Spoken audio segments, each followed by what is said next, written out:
From the Cuckoo and the Nightingale, William Wordsworth. I, the god of love, and quo. Ah, benedicite. Ampersand quo. How mighty and how great a Lord is he! For he of low hearts can make high, of high he can make low, and unto death bring nigh. And hard hearts he can make them kind and free. 2. Within a little time, as hath been found, he can make sick folk whole and fresh and sound. Them who are whole in body and in mind, he can make sick. Bind can he and unbind all that he will have bound, or have unbound. 3. To tell his might my wit may not suffice. Foolish men he can make them out of wise. For he may do all that he will devise. Loose livers he can make abate their vice, and proud hearts can make tremble in a trice. For in brief, the whole of what he will, he may. Against him dare not any wight say nay. To humble or afflict whome'er he will, to gladden or to grieve, he hath like skill. But most his might he sheds on the eve of May. For every true heart, gentle heart and free, that with him is, or thinketh so to be, now against May shall have some stirring whether to joy, or be to some mourning. Never at other time, methinks, in like degree. 6. For now when they may hear the small bird's song, and see the budding leaves the branches throng, this unto their remembrance doth bring all kinds of pleasure mixed with sorrowing, and longing of sweet thoughts that ever long. 7. And of that longing heaviness doth come, whence oft great sickness grows of heart and home. Sick are they all for lack of their desire. And thus in May their hearts are set on fire, so that they burn forth in great martyrdom. 8. In sooth, I speak from feeling, what though now old am I, and to genial pleasure slow, yet have I felt of sickness through the May, both hot and cold, and heartaches every day, how hard, alas, to bear, I only know. 9. Such shaking doth the fever in me keep through all this May that I have little sleep.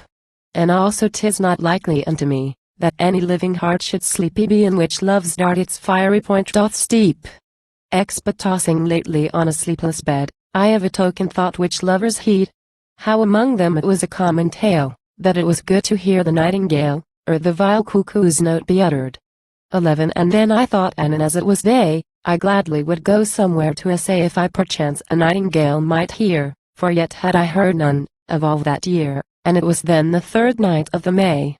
12. And soon as I a glimpse of day espied, no longer would I in my bed abide, but straightway to a wood that was hard by, forth did I go, alone and fearlessly, and held the pathway down by a brookside. 13. Till to a lawn I came all white and green, I in so fair a one had never been. The ground was green, with daisy powdered over. Tall were the flowers, the grove a lofty cover, all green and white. And nothing else was seen. 14. There sate I down among the fair fresh flowers, and saw the birds come tripping from their bowers, where they had rested them all night. And they, who were so joyful at the light of day, began to honor May with all their powers. 15. Well did they know that service all by rote, and there was many and many a lovely note, some, singing loud, as if they had complained, some with their notes another manner feigned, and some did sing all out with the full throat. 16. They pruned themselves, and made themselves right gay, dancing and leaping light upon the spray. And ever 2 and 2 together were, the same as they had chosen for the year, upon St. Valentine's returning day. 17. Meanwhile the stream, whose bank I sate upon, was making such a noise as it ran on accordant to the sweet bird's harmony. Methought that it was the best melody which ever to man's ear a passage won. 18. And for delight, but how I never what, I in a slumber in a swoon was caught, not all asleep and yet not waking wholly. And as I lay, the cuckoo, bird and holy, broke silence, or I heard him in my thought. 19. And that was right upon a tree fast by, and who was then ill satisfied but I? Now, God, quoth I, that died upon the rood, from the Anibe's throat, keep all that's good, full little joy have I now of thy cry. XX. And, as I with the cuckoo thus chide, in the next bush that was me fast beside, I heard the lusty nightingale so sing, that her clear voice made a loud riding, echoing through all the greenwood wide. 21. Ah, good sweet nightingale, for my heart's cheer, hence hast thou stayed a little while too long? For we have had the sorry cuckoo here, and she hath been before thee with her song. Evil light on her. she hath done me wrong. XXII but hear you now a wondrous thing, I pray. As long as in that swooning fit I lay, methought I wist right well what these birds meant, and had good knowing both of their intent, and of their speech, and all that they would say. XXII the nightingale thus in my hearing spake, Good cuckoo, seek some other bush or brake, and, prithee, let us that can sing dwell here. For every wight choose thy song to hear, such uncouth singing verily dost thou make. XXIV what? Quoth she then, what is single quotee that ails thee now? It seems to me I sing as well as thou. For mine's the song that is both true and plain, although I cannot quaver so in vain as thou dost in thy throat, I wot not how. XXV all men may understanding have of me, but, nightingale, so may they not of thee. For thou hast many a foolish and quaint cry, thou sayest O see, then how may I have knowledge, I thee pray, what this may be? XXV fool. Quoth she, wist thou not what it is? Oft as I say O see, I wis, then mean I, that I should be wondrous fain that shamefully they one and all were slain, whoever against love me not amiss. XXVI and also would I that they all were dead, who do not think in love their life to lead. For who is loath the God of love to obey, is only fit to die, I dare well say, and for that cause O see I cry. Take heed. XXVIIIA, quoth the cuckoo, that is a quaint law, that all must love or die. But I withdraw, and take my leave of all such company, for mine intended neither is to die, nor ever while I live love's yoke to draw. XXIX for lovers of all folk that be alive, the most disquiet have and least to thrive. Most feeling have of sorrow, woe and care, and the least welfare cometh to their share. What need is there against the truth to strive? XXX what? Quoth she, thou art all out of thy mind, that in thy churlishness a cause canst find to speak of love's true servants in this mood. For in this world no service is so good to every wight that gentle is of kind. XXXI for thereof comes all goodness and all worth. All gentleness and honor thence come forth. Thence worship comes, content and true heart's pleasure, and full assured trust, joy without measure, and jollity, fresh cheerfulness, and mirth. XXXI and bounty, lowliness, and courtesy, and seemliness, and faithful company, and dread of shame that will not do amiss.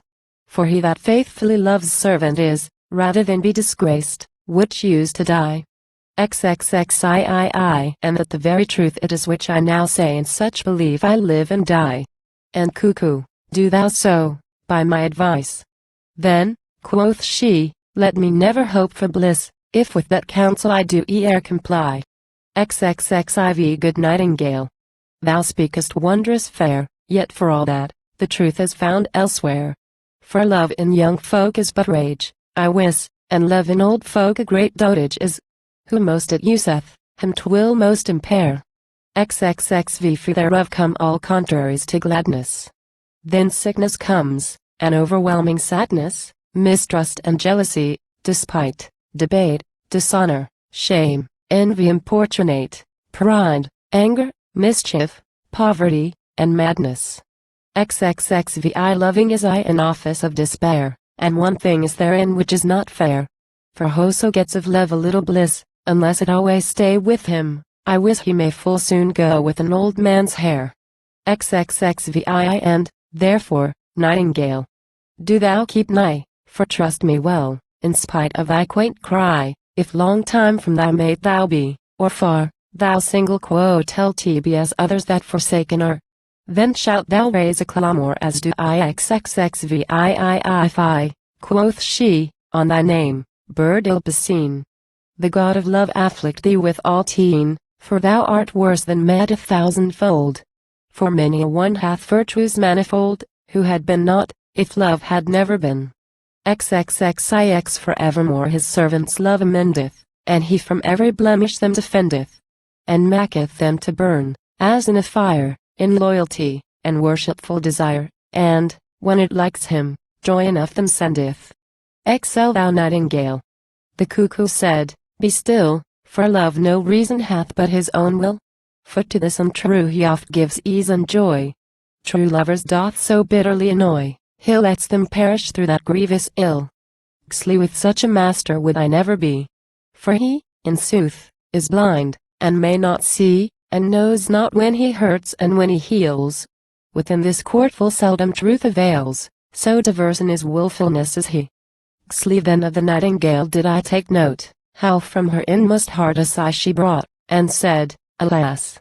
That ever I was born, not one word have I now, I am so forlorn, and with that word, she into tears burst out. Xli, alas, alas! My very heart will break, quoth she, to hear this churlish bird thus speak of love, and of his holy services. Now, God of love, thou help me in some wise, that vengeance on this cuckoo I may wreak. Xli, and so methought I started up and to the brook I ran and got a stone, which at the cuckoo heartily I cast, and he for dread did fly away full fast. And glad, in sooth, was I when he was gone. XLV, and as he flew, the cuckoo, ever and I, kept crying and quo. Farewell. Farewell, Popinjay. Quo. As if in scornful mockery of me. And on I hunted him from tree to tree, till he was far, all out of sight, away. XLVI then straightway came the nightingale to me, and said, Forsooth, my friend, do I thank thee, that thou wert near to rescue me. And now, unto the God of love I make a vow, that all this may will thy songstress be. XLVI well satisfied, I thanked her, and she said, By this mishap no longer be dismayed, though thou the cuckoo heard, ere thou heardest me. Yet if I live it shall amended be, when next May comes, if I am not afraid. XLVII, and one thing will I counsel thee also, the cuckoo trust not thou, nor his love's saw. All that she said is an outrageous lie. Nay, nothing shall me bring thereto, quoth I, for love, and it hath done me mighty woe. Xlix, yea, hath it. Use, quoth she, this medicine, this May time, every day before thou dine, go look on the fresh daisy. Then say I, although for pain thou mayest be like to die, thou wilt be eased, and less wilt droop and pine. And mind always that thou be good and true, and I will sing one song, of many new, for love of thee, as loud as I may cry. And then did she begin a song full high, quo. Beshrew all them that are in love and true. Quo. Lee, and soon as she had sung up to the end, Now farewell, quoth she, for I hence must wend. And, God of love, that can right well and may, send unto thee as mickle joy this day, as ever he to love yet did send. Lee thus takes the nightingale her leave of me. I pray to God with her always to be, and joy of love to send her evermore. And shield us from the cuckoo and her lure, for there is not so false a bird as she. Lee forth then she flew, the gentle nightingale, to all the birds that lodged within that dell, and gathered each and all into one place, and them besought to hear her doleful case, and thus it was that she began her tale. Live the cuckoo, 'tis not well that I should hide how she and I did each the other chide, and without ceasing, since it was daylight. And now I pray you all to do me right of that false bird whom love cannot abide. Elvie then spake one bird, and full assent all gave. This matter asketh counsel good as grave, for birds we are all here together brought. And, in good sooth, the cuckoo here is not. And therefore we a parliament will have. And thereout shall the eagle be our lord, and other peers whose names are on record. A summons to the cuckoo shall be sent, and judgment there be given. Or that intent failing, we finally shall make accord. And all this shall be done, without a nay, the morrow after St. Valentine's Day, under a maple that is well be seen, before the chamber window of the Queen, at Woodstock, on the meadow green and gay. She thanked them. And then her leave she took, and flew into a hawthorn by that brook. And there she sate and sung upon that tree quo. For term of life love shall have hold of me quo. So loudly, that I with that song awoke. Unlearned book and rude, as well I know, for beauty thou hast none, nor eloquence, who did on thee the hardiness bestow to appear before my lady? But a sense thou surely hast of her benevolence, whereof her hourly bearing proof doth give. For of all good she is the best alive. Alas, poor book! For thy unworthiness, to show to her some pleasant meanings writ in winning words, since through her gentleness, these she accepts as for her service fit. Oh! It repents me I have neither wit nor leisure unto thee more worth to give. For of all good she is the best alive. Beseech her meekly with all lowliness, though I be far from her irreverence, to think upon my truth and steadfastness, and to abridge my sorrow's violence, caused by the wish, as knows your sapience, she of her liking proof to me would give? For of all good she is the best alive. El envoy pleasures Aurora, day of glassomeness. Luna by night, with heavenly influence illumined. Root of beauty and goodness, right, and allay, by your beneficence, my sighs breathed forth in silence, comfort give. Since of all good, you are the best alive. Explicit.